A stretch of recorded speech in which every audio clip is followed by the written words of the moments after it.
Daniel, you want to do the welcome or shall I jump in?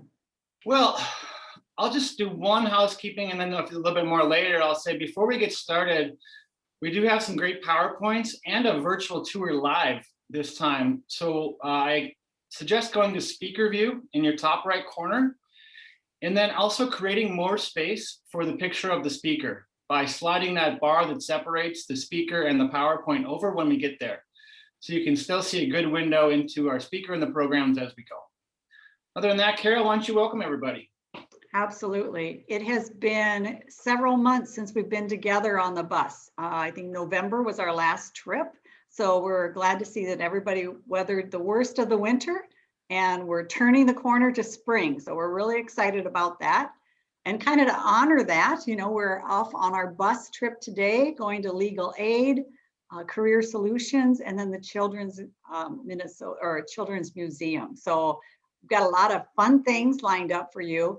You know, the reason that we do these bus trips is that it's an opportunity for you to learn more about things in the community that are going on that perhaps you didn't know what it was or how you could get involved. And so we're going to share some of that information today. So Daniel, you want to give them a few more rules before we take off? We do. We are so happy to have the warm weather, so feel free to put your windows down, but please keep your hands inside. We're not the only bus on the road tonight. Keep your hands to yourself, of course, and we'll keep this bus nice and clean. Please ask any questions in the chat. We will get that to our moderator. And also, for me, it's hard to believe we're almost coming up on an entire year in this pandemic and 9 months since the murder of George Floyd. So we've been virtual, the world has changed a bit, and I encourage you to put in the chat any silver linings that you've seen this year. I know for me, it's been a challenge teaching at home while working from home, but there's also been such quality time with my daughter. So we encourage you to add some positivity and silver linings to this, and we have a great lineup. Our first stop is we're going to leave here from the Community Foundation and head north to the north side of town to see Career Solutions. And I'm sorry, I am so sorry. We're headed over to Mid-Minnesota Legal Aid. Thank you. I almost gave a couple of our presenters a heart attack there. So we're stopping downtown with Mid-Minnesota Legal Aid and Ann Kofel, their Deputy Director. Welcome, Ann, and welcome, Carol. Thank you, Daniel. You know, I was beginning to think we might need to get a new bus driver if we don't know where we're going. One of the... And we're really excited to have you here today to talk to us. And so how's the last year been for you? Well, first of all, welcome everybody. I'm so happy that you have a chance to visit us, at least virtually. As with everybody, it's been a challenging year, but I'll tell you, I've never been more proud of the people with whom I'm honored to work. They rapidly moved to working in an entirely different environment. They worked hard. They took on new problems that we hadn't faced before, and they looked for new solutions to help us meet immediate needs for people who were challenged themselves by COVID. That's great. So there's the moratorium right now on housing, and how is that affecting eviction rates? Well, it has slowed evictions considerably. So in Stearns and Benton County, during the past year, there have been 395 fewer evictions than previously. Evictions for non-payment of rent or end of a lease were halted, at least now until mid-March or the end of March of 2021. Some money has been available to pay rent. So we know it's hard on landlords too. If they have tenants who can't afford to pay, but it's, of course, tenants often had no choice about paying if they lost income or found new expenses because of COVID. And what do you think what is going to happen when the moratorium is lifted? Well, this is what's keeping me awake at night because I'm really, really nervous about this. We know that there are going to be many more evictions that come forward. We've had landlords trying to evict people to see if one of the exceptions applied to them or not. So we know that's going to happen. There's going to be a flood. The court is nervous as well. They've been in conversation with us. They're going to be pulling in retired judges to help hear what we think will be a flood of cases. We, of course, don't have that option right now of bringing in retired lawyers to hire to do the work. So we're trying to plan for systems that will help us meet the need. That's great.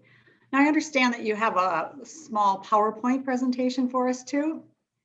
Sure, so thank you. So welcome to Legal Aid. If you don't know for sure where we are, if you know where Old Brick House is, we're right next door to them. So why don't you come on in? We can talk a little bit about the work of legal aid generally. So very briefly, legal aid provides civil legal help, which means we don't do any criminal law, and we provide that help to low-income people and senior citizens. Our priorities are housing, safety, making sure people have income, and health. And we do that work regardless of COVID. But with COVID, we've made some changes. And one of the things that we realized very quickly was that the technological divide really impacted our clients. And as they faced court hearings, they often didn't have web access, or they didn't have a computer. And so we set up virtual courtrooms in our office so that attorneys and clients can safely meet and at the same time can attend court together, which is certainly a preference for lawyers. COVID had an immediate impact on our clients, as I think we can all imagine. One of the first things we saw was in debt collection, though. That might surprise you, but within the first weeks of the governor's shutdown, we had a number of senior citizens who got notices from collection attorneys saying that they wanted to depose them, to call them in person. There were, as I recall, they rented some hotel rooms, and they were going to call these senior citizens in person to talk about their debts and ability to pay.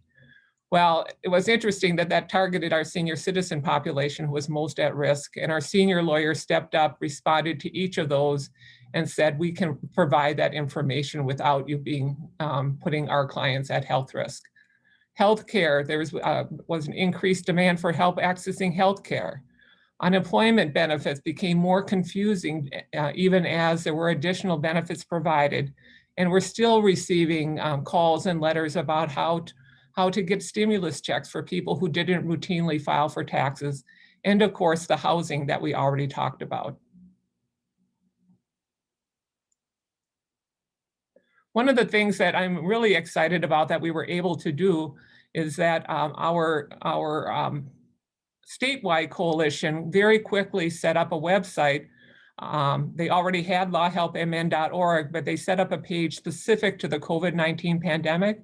And so people were able to be, we provided that information to nonprofit partners so that they could provide that information to the people they serve. You can still go on there now, and you can take a look at each of the issues that we saw as impacted by COVID. And these are updated as soon as there's a change in the law. So it is up to date, and people can get information about, for example, each of the stimulus checks, what's going on now with unemployment, and how to access healthcare now that open enrollment has been renewed again. So thanks for coming, and that's my contact information. Feel free to reach out to me directly, and I'd be happy to answer any other questions.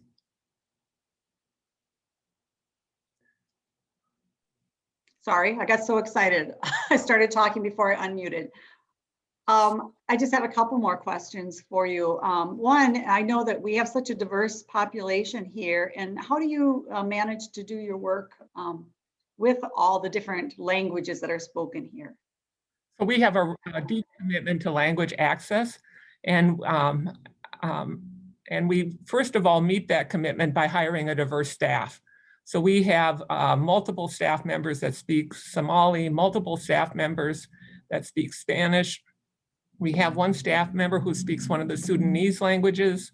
We have staff members who speak Arabic.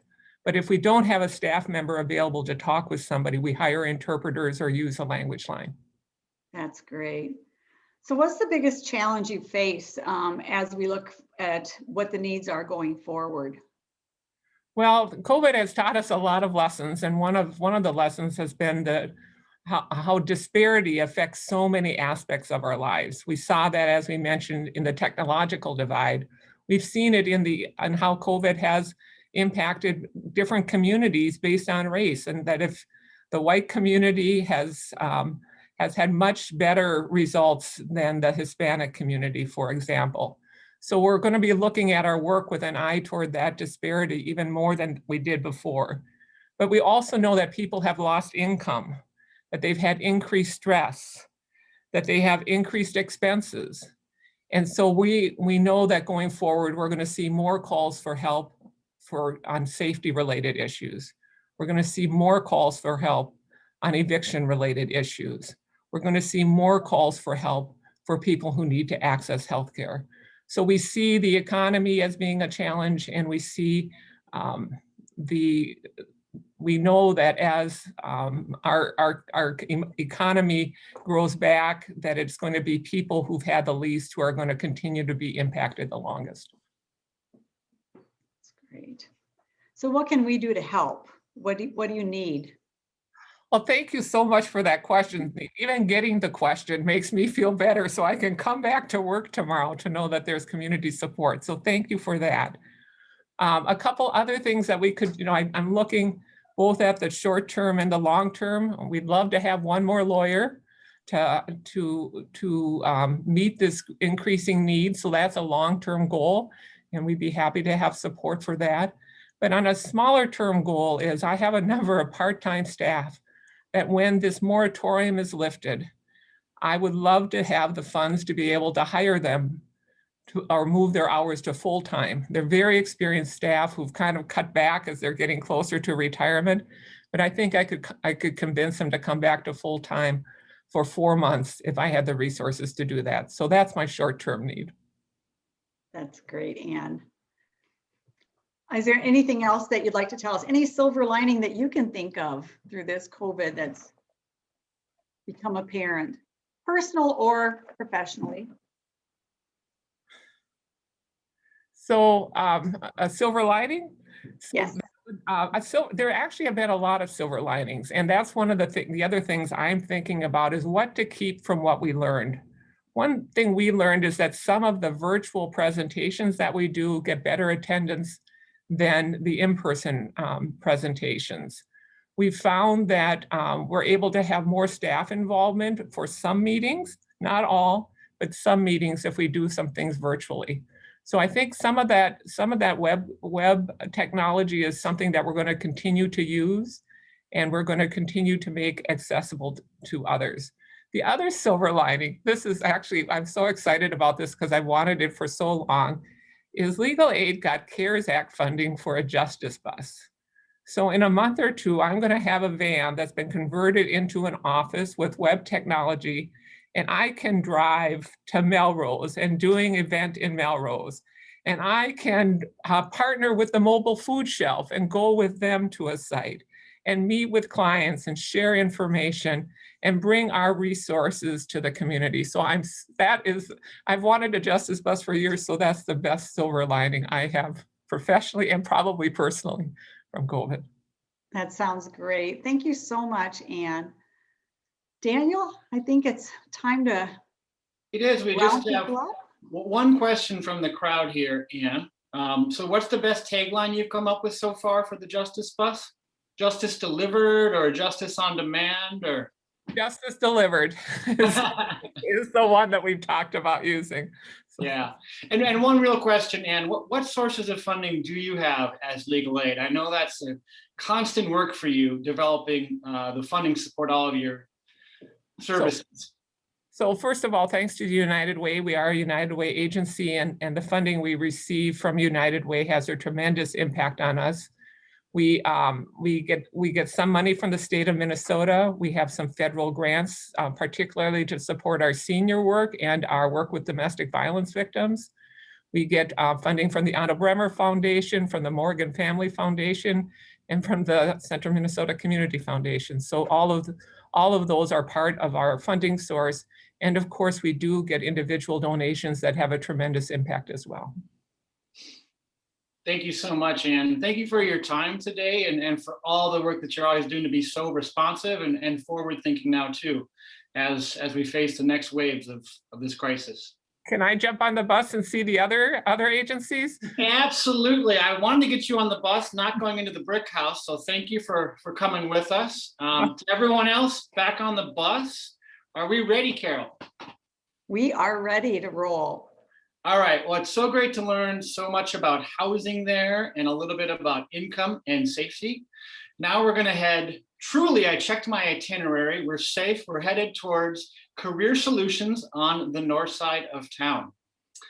And there we are going to learn a lot about how employment and job seeking has been affected. So welcome to their director, Tammy Berry.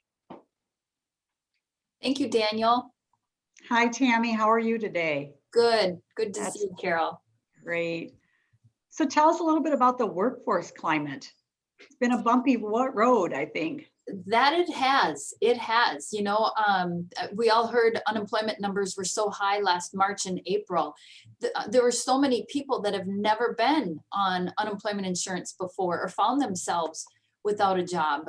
They don't even know what resources exist. So I really appreciate the opportunity to talk with everyone today about the services that we provide, because word of mouth advertising is the best form, right? So the more we can share within our community, the better.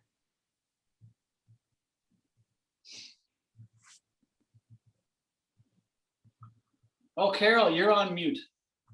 Sorry, I've got a dog whining in the background. He wants on the bus so darn bad.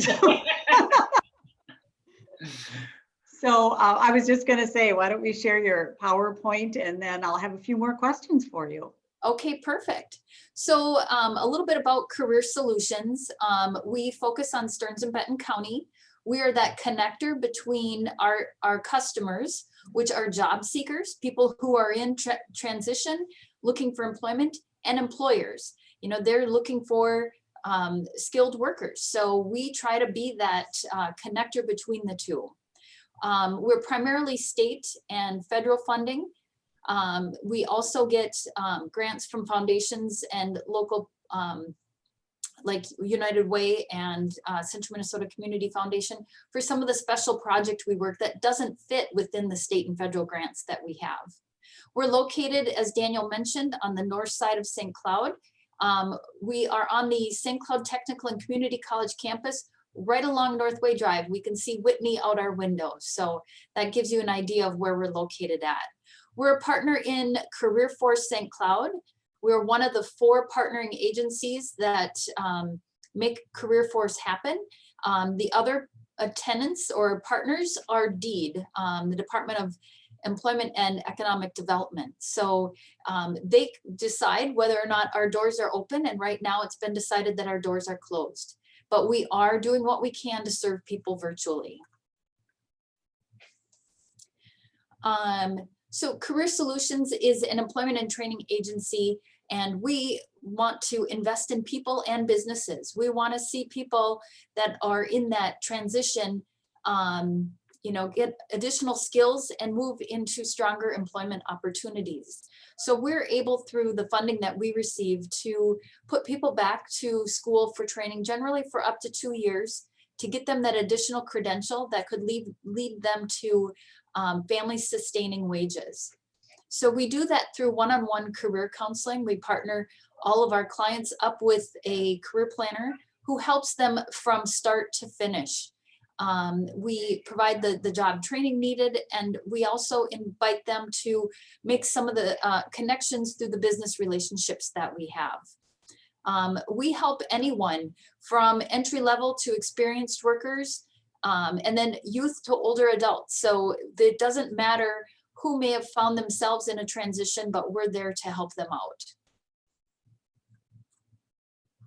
So one of the programs we're most well known for is the Dislocated Worker Program. We're currently working with the group from Electrolux and Excel Optical that were laid off due to their plant closures.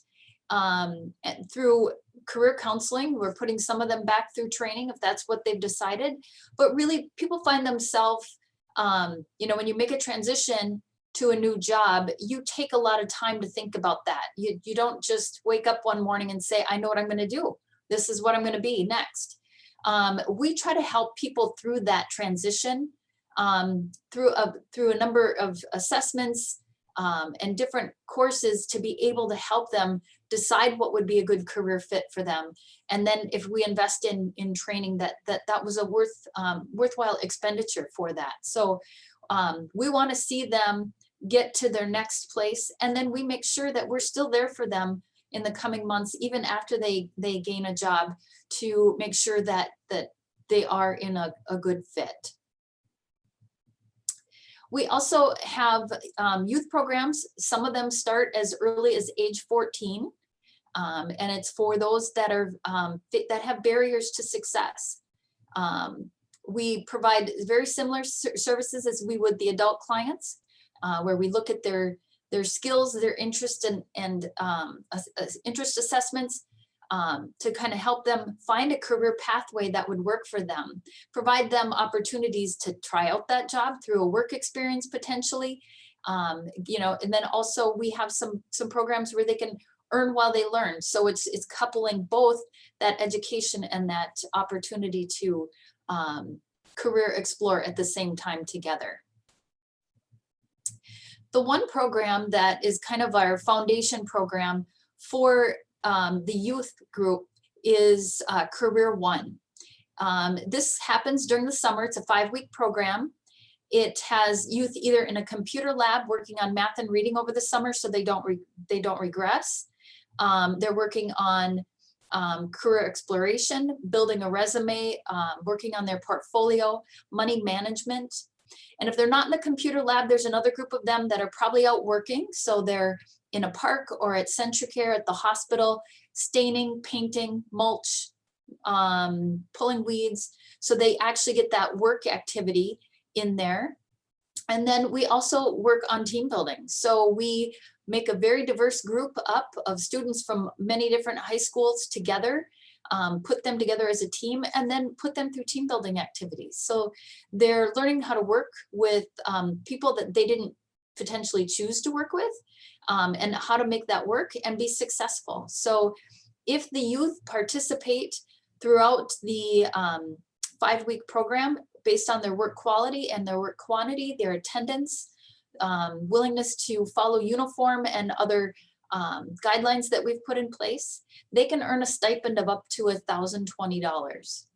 So it's a great foundational piece for them as they look for employment when they turn 16 years old. We also provide business services. This, as I mentioned, we've got both job seekers and businesses that are our customers. And through our business services, we provide a number of different opportunities to help upskill either the current workforce, or if they connect with one of our dislocated workers, which we have a number of employers that will send resumes over to us, and we connect them to our clients to see if we can make a match.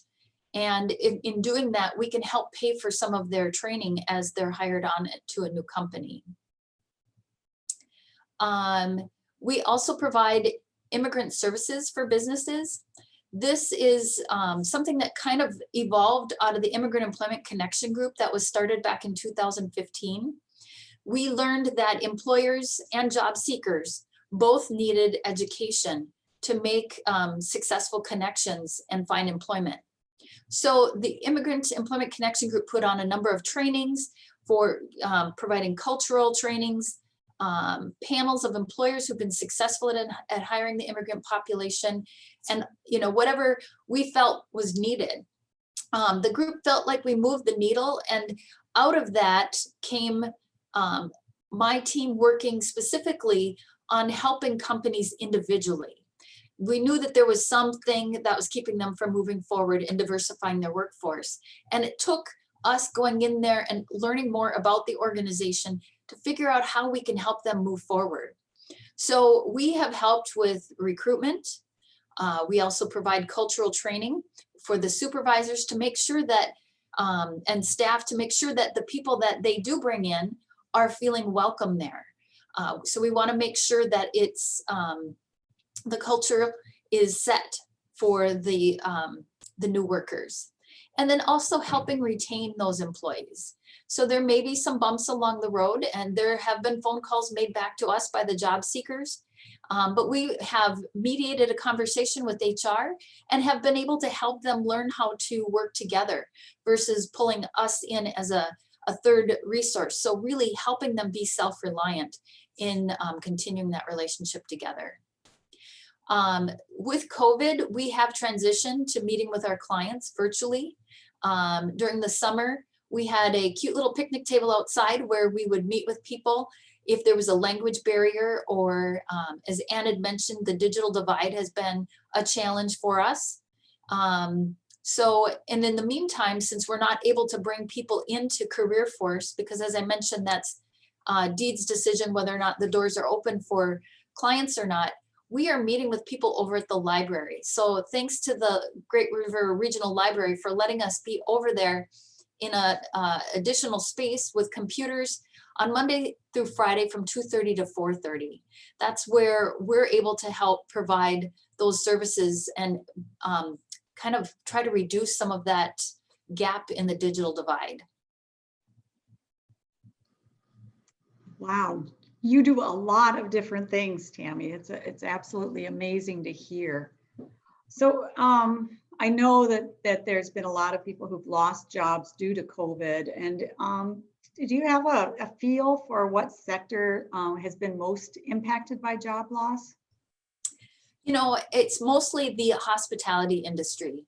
That's primarily where we're seeing a lot. St. Cloud and the surrounding area is pretty diverse. It's not like Duluth where it's a lot of hospitality or that type of thing. We've got manufacturing, we've got a little bit of everything here. So I think we didn't feel it as bad because we have a little bit more diverse workforce in the different industries that they work in. But yes, that I would say hospitality was probably the most hardest hit.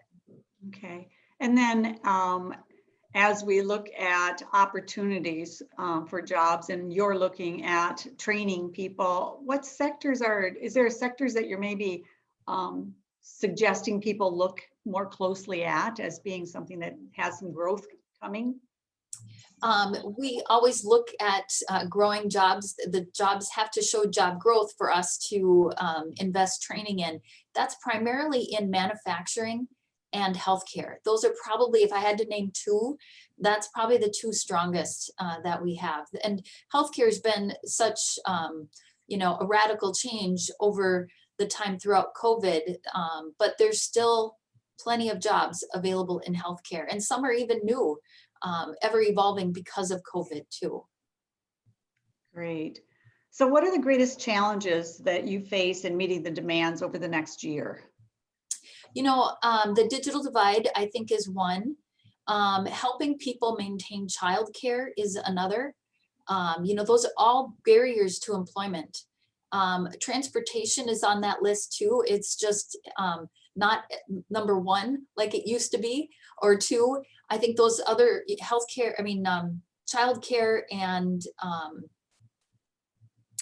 the digital divide, those are kind of really big pieces that that we struggle with.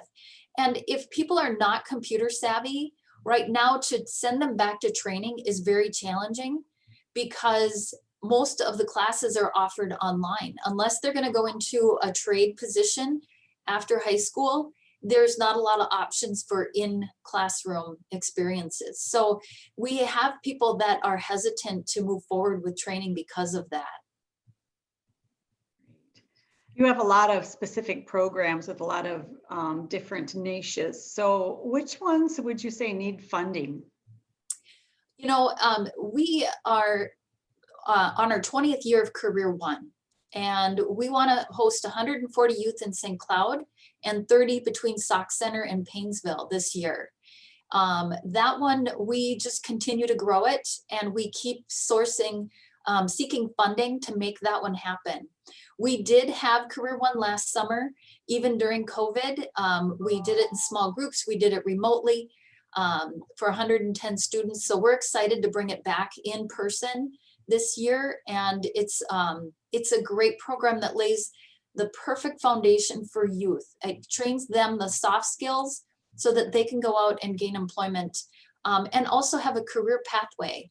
You know, they set aside that time to see the vision for what they could be when they are done with high school. And I think that vision casting is so important. So CareerONE, but then also the immigrant services work that we provide, that has always been funded outside of state and federal funds, that we've sought grants for that. And right now we're kind of in a window time frame where we don't have the funding.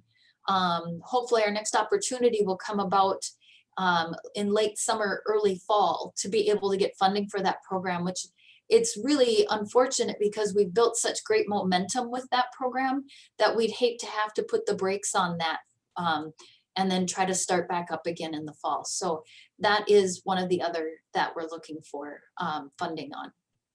Great. Thank you so much, Tammy. You guys do amazing work over there. Daniel, I'm just wondering, do you have any questions for Tammy as well?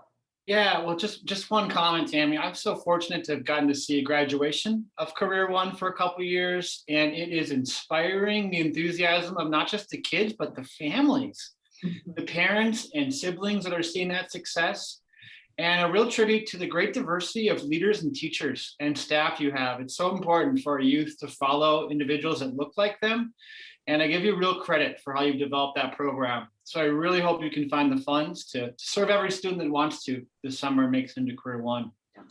One of the questions was, is that strictly a staff opportunity, or is there any opportunities to volunteer in supporting CareerONE? There may be some volunteer opportunities. We have 3 tracks that the youth can either be in general CareerONE, or they can go into manufacturing, construction, business, or healthcare. And in those tracks, we are seeking people with those expertises to help educate the youth, especially the construction track. So if anyone knows a retired carpenter, send them my way. Thank you, Tammy. Well, as you can see by the impeccable behavior, we have a lot of great role models on this bus tonight. And it sounds like a couple of them might want to reach out to you to see how they can lend a hand. Thank you. All right. I think that's it for CareerONE and the Immigrant Services Program and Career Solutions, Carol. So we're going to head back downtown to the other side of the square. And, you know, we're following on a little bit of joy that we had last time by seeing the Humane Society. And today we're going to go see the Great River Children's Museum and welcome their kind of brand new to the community, but because of the pandemic, but someone who's taking great leadership there, Cassie Miles, their executive director. Hi, Cassie. How are you? I'm wonderful, Carol. Thank you. How are you? Great. This warmer weather really does perk up the spirits. I'll tell you that. Sure does. So COVID has had to impact your fundraising, your remodeling, your plans to open the doors even. So tell us a little bit about how things are going for you. Yes. Well, first, I just want to say thank you for having me here. I'm very happy to be here with our neighbor Ann right across the way there with Legal Aid and with Career Solutions, who has some representation here on our board through their employee Sahur Hussain, if I can find my voice. She's also on our personnel committee, which makes perfect sense. So, but you're right, Carol, the pandemic has had an impact on us, just like everybody, although I will say that we're fortunate to be in the position that we were in. We didn't have to close our doors and lay off staff because we're not quite to that point yet of being open and having staff to lay off. And we also have the wonderful support of some strong grants right now that are getting us started down the road with communicating with our wonderful community groups and also with exhibit design work. Carol, let me jump in one more time and remind people now that now is a good time. If you can put your cursor on the line between the PowerPoint and the speaker view, move that over a little bit because Cassie's going to take us through the Children's Museum as she talks as well. So you'll want to see that as well on a little bit larger screen. Thank you, Daniel, for the reminder for them. Yes, I am going to do my best, folks, to walk and talk and give you a presentation. We have 25,000 square feet here, and I am not able to show you all of that, but I'm going to show you a little bit of our southernmost building here, which is right next to Hourglass Cleaners. And I'm going to give you a little bit of a sneak peek while I talk of our next traveling exhibit here. You can see is Curious George. So I'm currently standing in the foyer of our old bank building, and you are looking on your screen right now of some renderings from JLG Architects. They did a fantastic job showing you what the outside of our building might look like in the future with community support, of course. You'll see that we're keeping our unique skyline features, which I love, and they're adding, of course, the splash of color with our logo. And it's just been fantastic working with them. Of course, they're very understanding of our nonprofit status, and the dollars dictate our schedule, but they've been nothing but supportive of us. And obviously you can see that they do great work also. So again, I'm going to try and walk and talk while I introduce myself. I am new to the team, as Daniel mentioned. I've been here for about 7 months, but I joined 15 members of a board and founders who have been working on this for years. They've been doing all of the research to make sure that this is feasible for our community and is going to thrive here. So I'm really excited to be a part of the team as I walk slowly. Of course, we have a large scale remodel project ahead of us. As I said, 25,000 square feet. That's going to open up the walls on the inside also to support our mission, which is to shine a bright light on the power of play, to spark children's learning, strengthen families, and build community connections, which of course is really important. We all have kind of thought about that a little bit more now that we've been going through this pandemic, how important those community connections really are. Excuse me. And so I'm just going to point my computer up briefly because I want you guys to know we have a ton of space here. These ceilings are 16 feet high, but of course they're hidden by these drop ceilings that have been added over the years. There's 3 drop ceilings in this room alone. And this 1,500 square foot exhibit, which I'm showing you one room of right now, is just kind of a small scale of what can be in the future. So Amy, if you could take us to our first exhibit. Great Explorations. This is for our littlest learners. Of course, we want to start young. Our target, our sweet spot, I suppose, if you will, is about 0 to 10. But of course, programming is going to open up opportunities for kids who are a little bit older than that as well. And also engage families. You know, children's museums are not just a play place, they're also a place for communities to come together and truly engage and find a place of joy and, you know, be a little bit stress-free while they're hanging out with each other. And our next exhibit is our Climber to the Clouds. People usually ooh and ah when they see this one because it's really exciting. You know, we like the gross motor skills of it. We love that it's ripe for programming, all the weather related themes, everything that you can do around science, light, dark, night and day, rain, thunder, lightning, you name it. And of course, inclusivity and accessibility is at the top of our priority list. So you'll see we have a ramp so that anybody, regardless of their fear of heights or not, can of course go to the top of that climber and experience the view from up above. And we want culture to be woven into the fabric of our museum. So we'll have a lot of different elements throughout our museum that highlight cultures in various ways and how they use their resources, water being one of those. We'll get to that. And our next exhibit, Big Woods Workshops. This is where we can really bring our outdoors in. Our theme is opening worlds here. So we're going to have a lot of nature inside our building, at least represented in abstract ways or real ways, we'll see. Big Woods Workshop will be more of your cabin in the woods, your campfire, camping, imaginative play, and a little bit of a maker space and crafting space as well. And our next exhibit, Amy. Bridges to the World. As I mentioned, we want culture to be woven throughout our entire museum. Our theme is opening worlds, which means we want to expand people's minds, expand their horizons, and expand their curiosity. This space in our museum will just be a place to highlight some really beautiful features of every culture that's represented in central Minnesota. So art, music, food, textiles, industry, clothing, you name it. This is going to be an area where we can really highlight that. Our next exhibit is Great Big River, our namesake. So our river theme is going to flow. I'm using my air quotes here. It's going to flow throughout our entire museum. And what that means is that you'll be able to explore everything from the headwaters to St. Anthony Falls to the floodplains. There will be a floor where the water is interactive, at least one area where you can actually play with the water, because children learn a lot through interactive water play. And not only that, but it's just gosh darn fun. So why not have that be available? And all the programming that we can do around that too is just going to be phenomenal. And I think that's actually my last slide. We do also have an outdoor exhibit space. We don't have a rendering for that yet, but the outdoor exhibit space will be on the 8th Avenue side of our building, and a great place for us to get outdoors because we, like we said, we value that very much. That's fantastic, Cassie. I cannot wait to bring my grandchildren here. The colors are fantastic. I was in the building about a year ago before anything had been started, and it's amazing to see the transformation already. Yes, thank you. We can't wait to welcome you. Yes. I'm curious, when we're up and running, what do you expect the number of visitors to be, the draw for a year? That's a fantastic question. So just to give a little bit of context, the Children's Museum of Southern Minnesota in Mankato welcomed 96,000 visitors in the year 2019.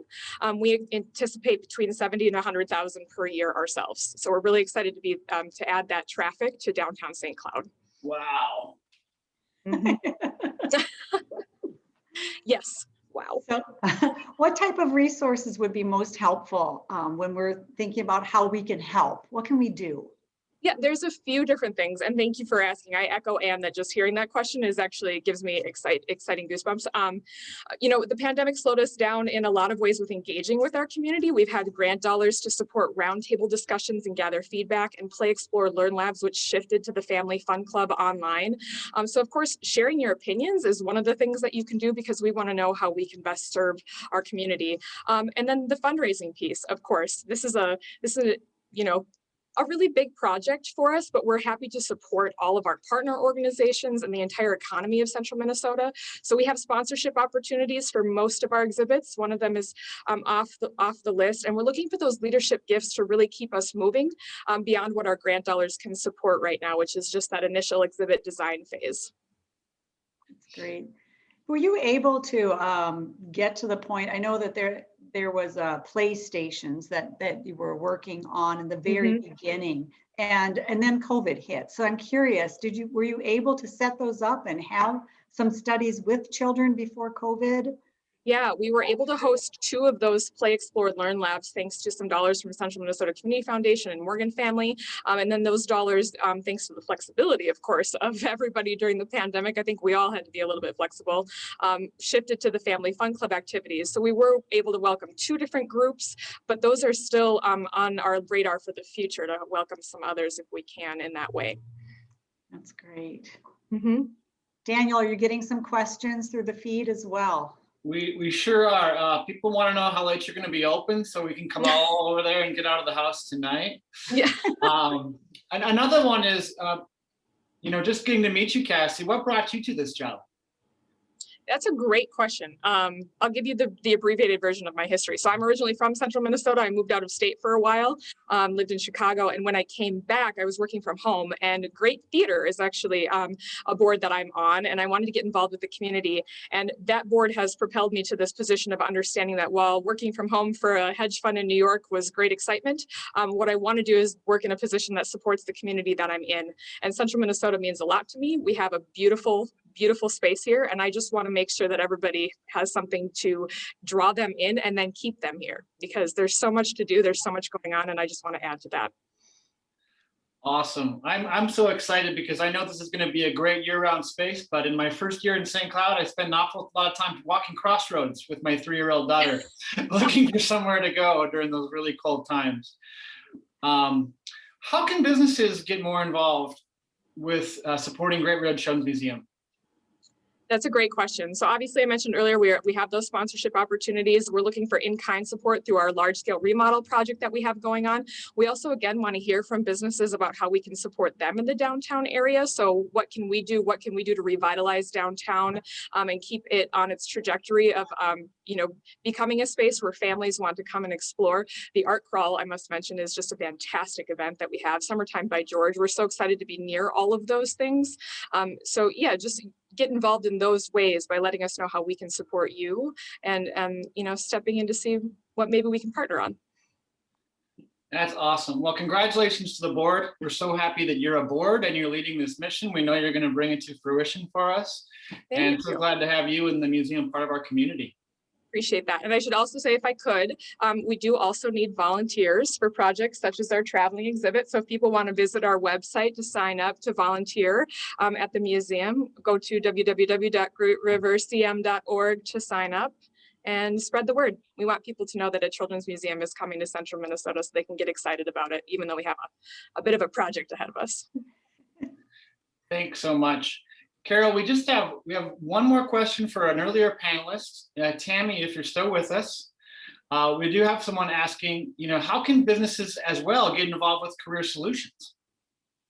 I would encourage them to check out our website, give us a call. We have a number of different programs that are available for businesses. One of the most popular one is our HR networking group. So HR professionals come together and can network and find solutions to some of the issues that they're facing. But we also share with them what we have going on. So they're first to hear about different either programmatic opportunities through different grants or those types of things to help out. But if there's plenty of information on our website, but like I said, feel free to give myself or Angie Dolly, who runs the HR networking group, a call, and we can make sure that they're fully informed of all the business resources we have for them. Thanks, Tammy. There's one more question I see. How is Great River Children's Museum funded?